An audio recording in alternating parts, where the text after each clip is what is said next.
Os formulários são necessários quando se deseja coletar informações do visitante. Por exemplo, em um cadastro podem ser coletados o nome, e-mail, data de nascimento e outras informações necessárias. Já em um local para pagamento, são coletados os dados de cartão de crédito e endereço do usuário. No HTML, os formulários são expressos pela tag form.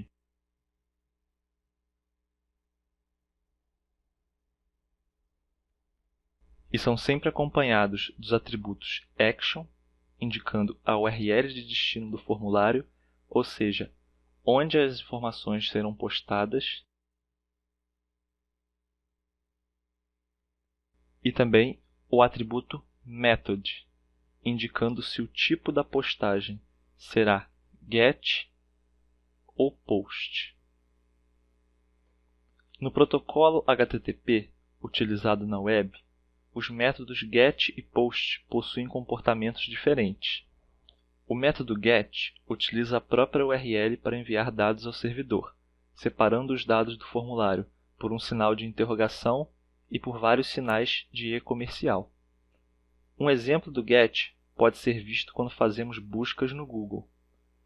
Deve ser usado geralmente em consultas, ou seja, quando as requisições não alteram o estado do servidor.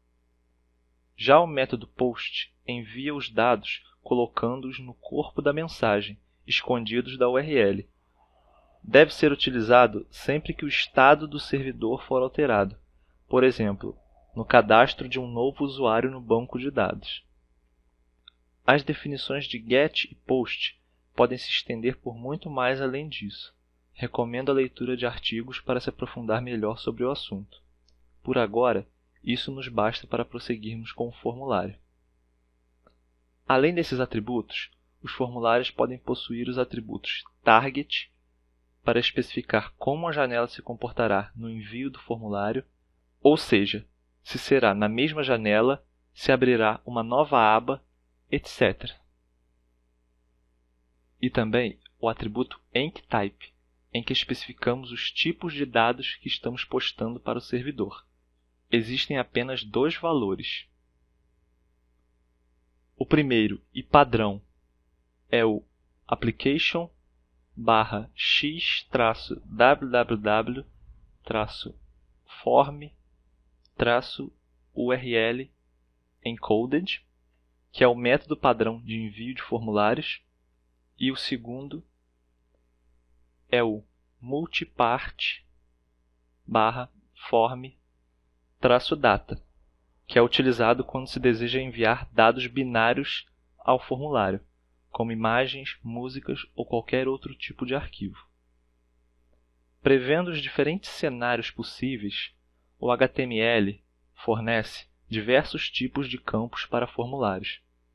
Todo campo de formulário deve conter o atributo type e o atributo name, usado para nomear o campo na etapa da postagem, devendo este ser único no documento.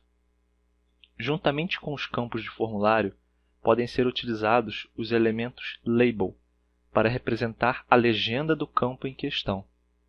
Ou então, pode-se também informar a descrição do campo através do atributo placeholder. Vamos ver isso tudo melhor nos exemplos a seguir. Para declarar uma label, basta abrirmos a tag, escrevermos o valor da label e fechar a tag.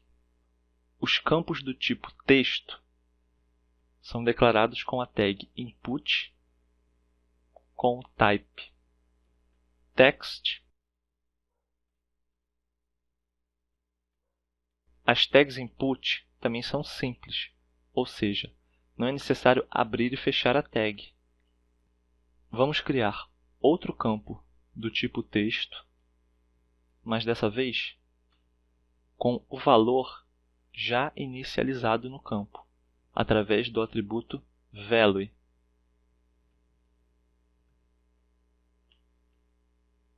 Vamos inserir um BR para quebrar a linha entre um campo e outro. Agora, vamos criar um campo de senha, dessa vez sem label, mas sim com o atributo placeholder. Criamos um input e mudamos o type para password.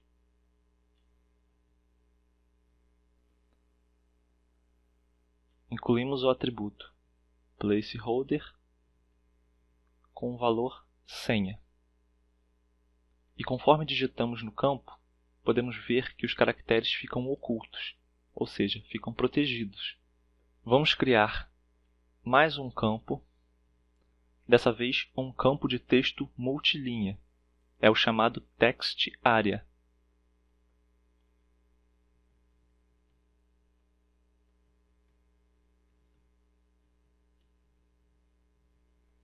Vamos definir um placeholder com o valor descrição. Vamos dar um nome para esse text area. E também, com o atributo rows, podemos especificar quantas linhas nós queremos nesse text area. Vamos colocar 5.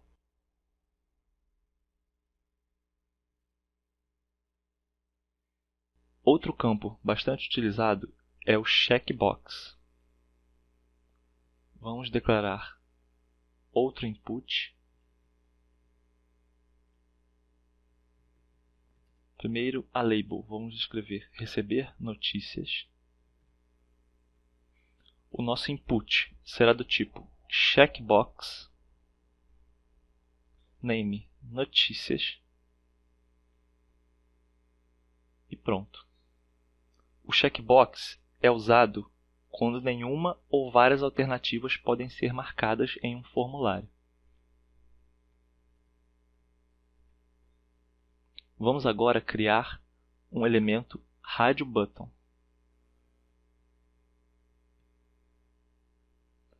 Vamos trocar a label para gênero.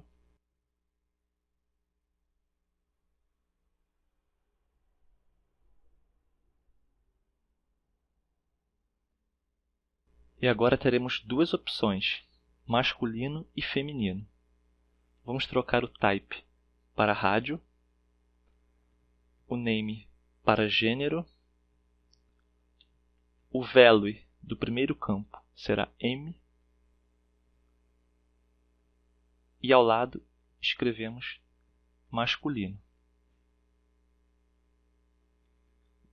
Vamos copiar, vamos manter o nome, isso porque o radio button funciona como uma coisa só. O usuário irá escolher entre o gênero masculino ou feminino, e o valor escolhido será postado.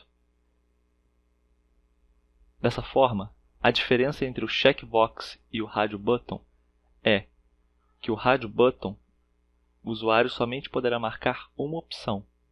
Já no checkbox, ele poderá não marcar ou marcar a opção. O atributo value pré-determina os valores de cada campo, quando marcados. O atributo checked inicializa o campo com o elemento já marcado. Por exemplo,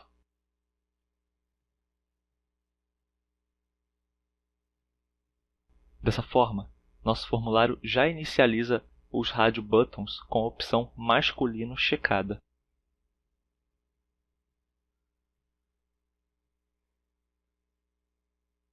Vamos criar agora um elemento do tipo select.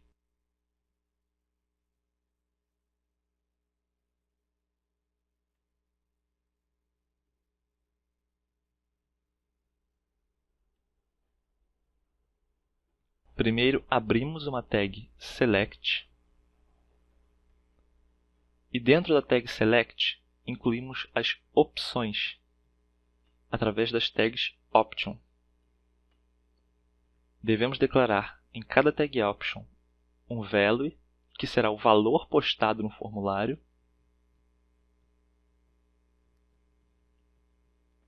e dentro da tag option alguma descrição, que será a parte visível ao usuário.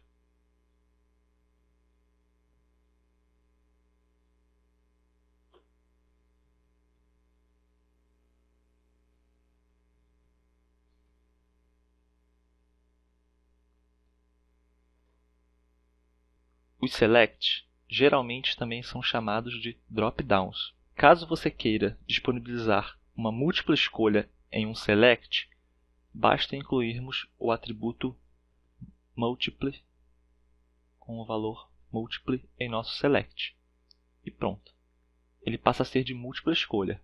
Basta segurarmos a tecla Ctrl para escolher mais de um elemento. Se tirarmos o atributo múltiple, ele volta a ser um select normal, em que apenas uma opção deve ser escolhida. Vamos criar agora um input do tipo file.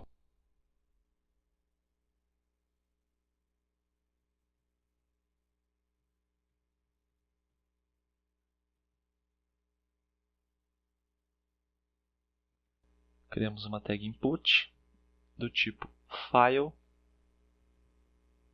com o nome arquivo. As inputs do tipo file são utilizadas para fazer upload de arquivos.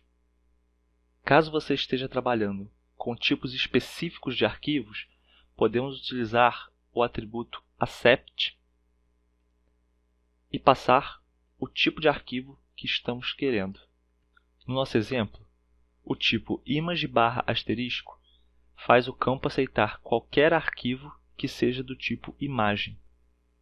Vamos agora criar botões em nosso formulário. Vamos pular 2 linhas.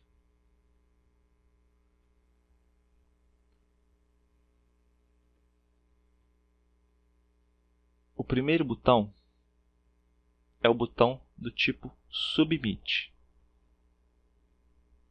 Criamos um input, type submit, name submit e o value enviar. Nos botões, o value é exatamente o texto que aparecerá dentro do botão. Os inputs do tipo submit enviam o formulário para o servidor.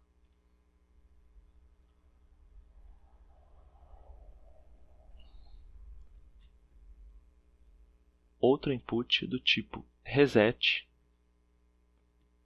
com o nome reset e com o value limpar. Os botões do tipo reset limpam os campos de formulário, ou seja, retorna os campos do formulário aos seus valores iniciais.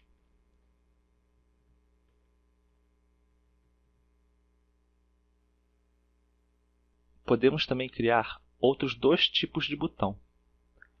O input type button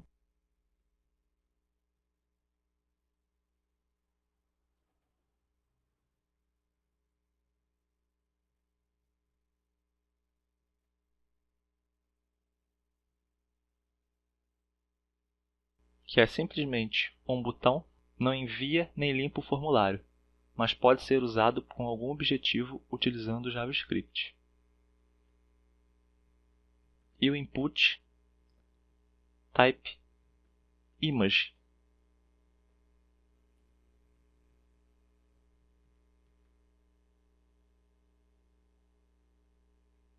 onde possui também o atributo src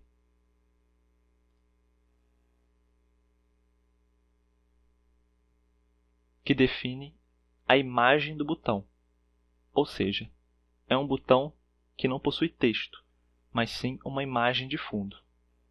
Além desses campos, outro campo muito utilizado é o input type hidden.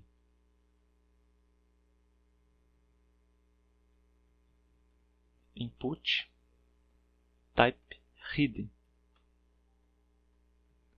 Name id value 3.